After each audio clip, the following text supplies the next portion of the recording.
या तो MCQs domain range का आता है चैप्टर 11 में, या फिर पीरियड ऑफ द फंक्शन जो है वो फाइंड करना होता है। तो इसके लिए डोमेन रेंज वाला जो टेबल है बेटा, वो वीडियो आपको लाजमी देखनी होगी। सबसे पहले आप ये देखें, ये फंक्शन लिखे हुए हैं, ये इनकी डोमेन है और इनकी रेंज है। साइन एक्स और कॉज एक्स दोनों की डोमेन भी सेम है, दोनों की रेंज भी सेम है। इसका कॉन्सेप्ट असल में ये होता है डोमेन का कि आप इसमें x की वैल्यूज़ जब पुट करते हैं तो वो पुटिंग वैल्यूज़ जो हैं वो डोमेन वैल्यूज़ होती हैं। तो डोमेन वैल्यूज़ में वो वैल्यूज़ शामिल आप करते हैं हमेशा जिनसे आपको आंसर भी मिलता है। चूँकि इसमें फ्रैक्शन नहीं है, याद रखें, ये देखिए मैंने नीचे फ्रैक्शन बनाई हुई है। इसमें चूँकि इसकी फ्रैक्शन नहीं है, ना इसकी कोई फ्रैक्शन है, तो इस वजह से इसकी डोमेन में आप हर वैल्यू पुट कर सकते हैं। पूरे का पूरा रियल सेट जो है वो इसमें पुट हो सकता है। इसमें भी आप पूरे का पूरा रियल सेट आप इसमें पुट कर सकते हैं। तो ये साइन एक्स और कॉज एक्स की डोमेन जो है ये पूरे का पूरा रियल सेट होता है। अब रियल सेट को याद रखें बेटा, यूँ भी लिखते हैं, यूँ भी लिखते हैं। ये लिखने के मुख्तलिफ़ तरीके हैं, ये आपको मालूम होने चाहिए। नंबर 2 पे साइन एक्स और कॉज एक्स की हम रेंज की बात करें तो याद रखें, हम कोई भी वैल्यू पुट करें, साइन का ऐसा फंक्शन होता है, कॉज का ऐसा फंक्शन होता है कि आप इसमें डोमेन पुटिंग वैल्यू कुछ भी आप पुट कर लें रियल सेट में से, तो हमेशा आंसर आपको ये मिलेगा। हमेशा आंसर आपको 1 और -1 के दरमियान, इंक्लूडिंग 1 एंड -1। तो इसको रेंज को हम y से लिखते हैं, याद रखिएगा। डोमेन लिखते हुए वेरिएबल x लिखना है आपने, जबकि ये फंक्शन जो होता है ये होता है y is equal to sine X. ठीक है, ये भी ऐसे ही होता है, y इज़ इक्वल टू, तो ये सारे y इज़ इक्वल टू होते हैं। तो x के डोमेन के लिए आपने वेरिएबल x इस्तेमाल करना है, रेंज के लिए आपने y इस्तेमाल करना है। जो इस साइड पे होता है पुटिंग वैल्यूज़ वाला, वो डोमेन वेरिएबल होता है, और जो आंसर में आ रहा होता है वो रेंज वेरिएबल होता है। तो बच्चों इसको हम यूँ भी लिख सकते हैं, ये देखें स्क्वायर ब्रैकेट्स का इस्तेमाल चेक करें। इसका मतलब ये है कि ये इन्फानाइट सेट है, इसमें 1 भी शामिल है, -1 भी शामिल है, और वो तमाम रियल नंबर जो 1 और -1 के दरमियान में है वो सारे इसमें शामिल हैं। तो एक्चुअली ये फाइनाइट सेट नहीं है, इन्फानाइट है। अब आ जाएं जी बाकी 4 फंक्शन के ऊपर। ये देखें मैंने रेड में 2 शो किए हुए हैं। टेंजेंट एक्स और सेकेंड का सेम बिहेवियर होगा जी डोमेन में। क्यों? उसकी वजह ये है कि दोनों का डिनोमिनेटर चेक करें सेम है। तो डोमेन हमेशा हम डिनोमिनेटर से जो है वो गैस करते हैं। डोमेन में क्या आ रहा है, कॉज एक्स। देखें अगर यहाँ पे 0 आ जाता है तो वो तो समथिंग डिवाइडेड बाय 0 अनडिफाइंड होता है, इसका मतलब आंसर ही नहीं मिला आपको। लिहाजा वो वाली वैल्यूज़, एक्स की वो वाली वैल्यूज़ जो यहाँ कॉज एक्स में पुट करके 0 आंसर आता है, वो डोमेन में शामिल नहीं होंगी। और वो कौन सी वैल्यूज़ हैं? कॉज 0 कब आंसर आता है? जब आप ऑड मल्टीपल ऑफ, ये ऑड नंबर है, ये है ऑड नंबर, और ये π/2, यानी π/2 का ऑड मल्टीपल जब आप यहाँ पे आप पुट करेंगे तो कॉज जो है आपको 0 आंसर दे देगा। लिहाजा ये वाली वैल्यूज़ जो हैं रियल सेट में शामिल नहीं करेंगे, हम माइनस कर देंगे। तो माइनस करने का ये भी एक अंदाज़ है और ये भी एक अंदाज़ है। ये रियल सेट की जगह मैंने इसको लिख दिया है, और इसके बारे में मैंने लिख दिया है कि x की ये वाली वैल्यूज़ नहीं हो सकती, नॉट इक्वल टू। आप माइनस की शक्ल में लिख लें, नॉट इक्वल की शक्ल में लिख लें, एक ही बात है। तो उम्मीद है आपको समझ आ गई होगी कि मैंने ये माइनस क्यों करवाया है इनको और नॉट इक्वल क्यों लिखा है। यही सेम बिहेवियर इसके अंदर है, वजह क्योंकि इसके डिनोमिनेटर में भी कॉज एक्स आ रहा है। लिहाजा मालूम ये हुआ कि टेंजेंट एक्स और सीकेंट एक्स दोनों की डोमेन सेम होती है। इसी तरह कोटेंजेंट में और कोसिकेंट एक्स में आप आ जाएं प्यारे बच्चों। इसमें देखें डिनोमिनेटर में साइन एक्स आ रहा है, इसका भी डिनोमिनेटर में साइन एक्स आ रहा है, तो इन दोनों का बिहेवियर भी सेम होगा। अब साइन एक्स की वैल्यू 0 कब होती हैं?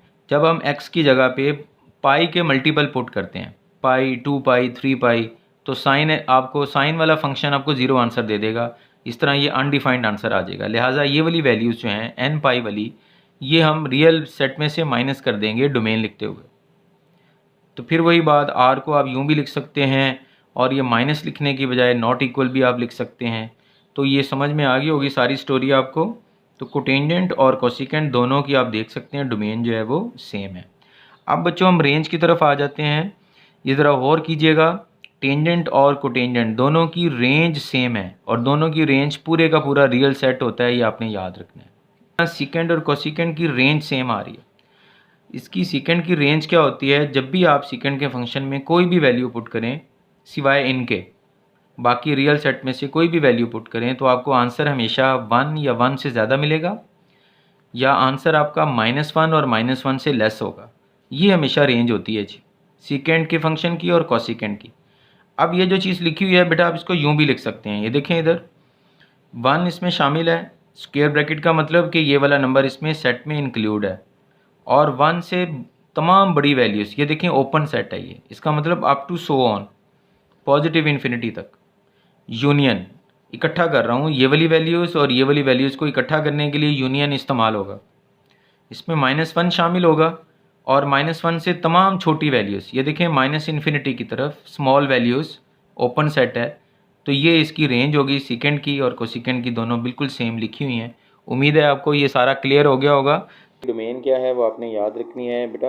आर में से आपने माइनस कर देनी है वो वैल्यूज़ जहाँ पे साइन थीटा जो है वो 0 वैल्यू देता है आपको, और वो कौन सी वैल्यूज़ हैं, एन पाई। ठीक है, पाई के जो मल्टीपल्स होते हैं वहाँ से आपको वैल्यूज़ जो हैं वो 0 मिलती हैं। तो आर का मतलब जो है वो ये है, ये भी आपने याद रखना है। ये देखें, ये आर लिखा हुआ है और ये लिखा हुआ है माइनस। ठीक है, x is not equal to n pi, इसको आपने माइनस समझना है। तो ये हमारा आंसर है इस क्वेश्चन के अंदर। जी बेटे, इसमें आपने जो है वो पीरियड टेंजेंट फंक्शन का जो पीरियड है वो फाइंड करना है। पीरियड, ये चारों जो फंक्शन है याद रखिएगा, इनका जो पीरियड है वो 2 पाई होता है। इन दोनों का जो पीरियड होता है वो पाई होता है। ये आपने बेटा याद रखना है। ठीक है, चलें जी, टेंजेंट का कितना होगा पीरियड, फिर पाई होगा जी। ठीक, नेक्स्ट क्वेश्चन है बेटा 5x का हमने पीरियड फाइंड आउट करना है जी। ठीक है, टेंजेंट 5x का। तो आप मुझे ये बताएं, बहुत सिंपल, अब शॉर्टकट बताने लगा हूँ, गौर से देखिएगा आप फंक्शन देखें कौन सा है टेंजेंट का, उसका पीरियड हमें पता है पाई होता है। ठीक है, इसके आगे जो एंगल है आप मुझे ये बताएं, एक्स के साथ 5 मल्टीप्लाई हो रहा है।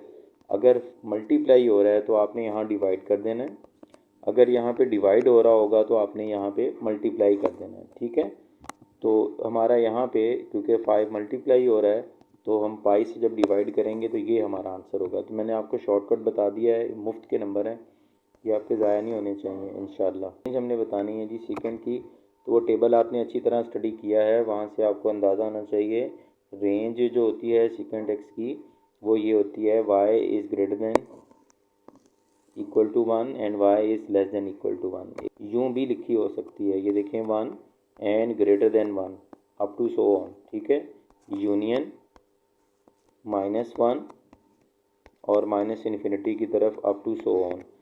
चांसेस बहुत कम है, लेकिन इस तरह याद रखिएगा। इसका ऑल्टरनेटिव ये है, अगर कहीं लिखा हो तो वो भी ये रेंज ही होगी, सीकेंड की और कोसिकेंड की रेंज दोनों की सेम होती है। इसका पीरियड फाइंड आउट करना है, ज़रा तवज्जो कीजिएगा, बड़ी ही इंपॉर्टेंट बात है।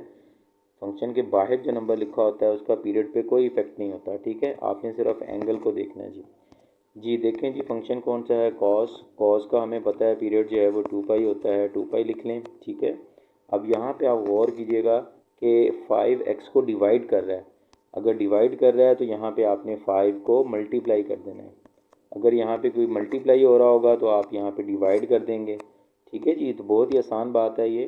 तो मल्टीप्लाई करके 10 पाई आंसर मेरे पास आ रहा है। तो ये है, साइन एक्स की रेंज बतानी है, तो याद रखना है आपने साइन एक्स और कॉज एक्स दोनों की रेंज भी सेम है, दोनों की डोमेन भी सेम है। ठीक है, और दोनों की जो रेंज होती है हमेशा हम वाई से लिखते हैं, less than equal to 1 and greater than equal to -1। एक और बात आपने याद रखनी है, इसको हम इस तरह भी लिखते हैं, ये देख लें इधर स्क्वायर ब्रैकेट्स में भी इसका और इसका एक ही मतलब है दोनों का। तो ये देख लें, ये हमारा आंसर है। कोटेंजेंट जो है इसका हमने पीरियड बताना है, बहुत ही सिंपल, याद रखिएगा टेंजेंट और कोटेंजेंट। ठीक है, दोनों का पीरियड सेम होता है और वो क्या होता है, पाई होता है। ठीक है, ये आपने याद रखना है जी। सिंपल, जब थीटा साथ में लिखा हो, साथ में कोई और नंबर यहाँ पे होगा तो वो चेंज हो जाएगा, वो आपको पता होना चाहिए। ठीक है, तो यहाँ पे पाई हमारा आंसर है। इसका हमने पीरियड फाइंड आउट करना है, तो आप देखें फंक्शन कौन सा है, कॉस। कॉस का पीरियड जो है वो 2 पाई होता है, 2 पाई लिख लें।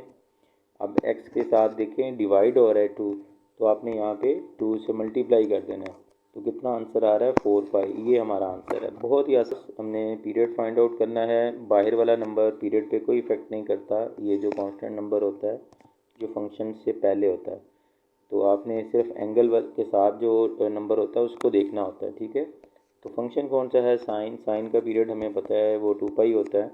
यहाँ पे x के साथ 2 मल्टीप्लाई हो रहा है तो यहाँ पे आपने डिवाइड कर देना है। तो डिवाइड करने पे आंसर आपके पास आ जाएगा पाई। ये हमारा आंसर। ये देखिएगा बेटा, ये क्वेश्चन है हमारे पास। ये पीरियड हमने फाइंड आउट करना है। टेंजेंट का पीरियड जो है वो पाई होता है, पाई लिखें आप। और यहाँ पे देखें 2 जो है वो x को एंगल के अंदर आपने देखना है, 2x को डिवाइड कर रहा है। तो जब डिवाइड कर रहा होगा तो यहाँ पे आपने मल्टीप्लाई कर देना है, उलट करना है। यहाँ पे मल्टीप्लाई हो रहा होगा तो डिवाइड कर देना है। यहाँ पे अब डिवाइड हो रहा है तो हमने यहाँ पे मल्टीप्लाई कर दिया है। So 2 pi is the answer. Cause x की डोमेन बतानी है जी। डोमेन कॉज एक्स की और साइन एक्स की सेम होती है।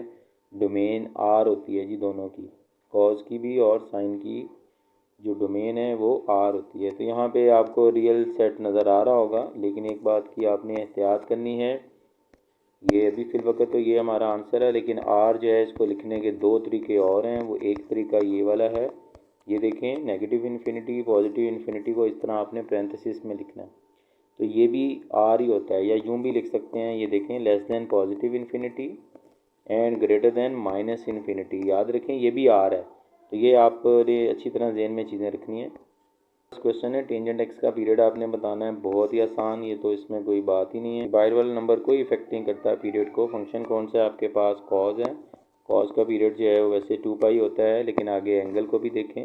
एंगल में एक्स के साथ 2 मल्टीप्लाई हो रहा है बेटा, यहाँ पे आपने डिवाइड कर देना है। तो डिवाइड करके आपके पास आंसर कितना आ गया, पाई। ये हमारा साइन एक्स की रेंज आपने बतानी है। याद रखें साइन एक्स और कॉज एक्स की रेंज जो है वो सेम होती है, ठीक है।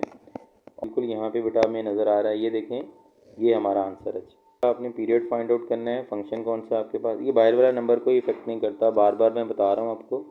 साइन का पीरियड वैसे 2 पाई होता है। आगे वाला नंबर आप देखें, इसमें 3 मल्टीप्लाई हो रहा है, तो बेटा आपने यहाँ पे डिवाइड कर देना है। तो ये हमारा आंसर है 2 पाई ओवर 3। देखिएगा बेटा, आपने इसका पीरियड फाइंड करना है। फंक्शन कौन सा है, साइन। साइन का पीरियड 2 पाई होता है। यहाँ पे देखें 3x को डिवाइड कर रहा है, आपने यहाँ पे मल्टीप्लाई कर देना है।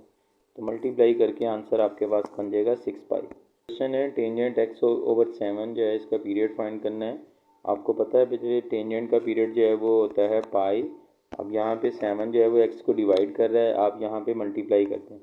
तो जब मल्टीप्लाई करेंगे तो आंसर कितना बनेगा, 7 पाई। ये हमारे पास कॉज एक्स की रेंज जी, रेंज का जिक्र पहले कई दफ़ा हो चुका है। तो y के अंदर आपने देखना है, क्योंकि ये भी x है, ये भी x है, ये तो क्रॉस हो गए, ये नहीं हो सकती, ठीक है। अब y में ये 2 चीज़ें लिखी हुई हैं, इसके तो इन्फिनिटी आ गया, इन्फिनिटी कैसे आ सकता है। लिहाजा ये हमारा आंसर है less than equal to 1 and greater than equal to -1, ठीक है। कोटेंजेंट की डोमेन पूछी है, तो कोटेंजेंट की डोमेन होती है r माइनस n पाई, ठीक है। इसको लिख, तो अब आप देख लें ये हमारा आंसर है। ये देखें इतना हिस्सा बच्चों r लिखा हुआ है, और ये देखें नॉट इक्वल टू n पाई, यही हमारा आंसर है।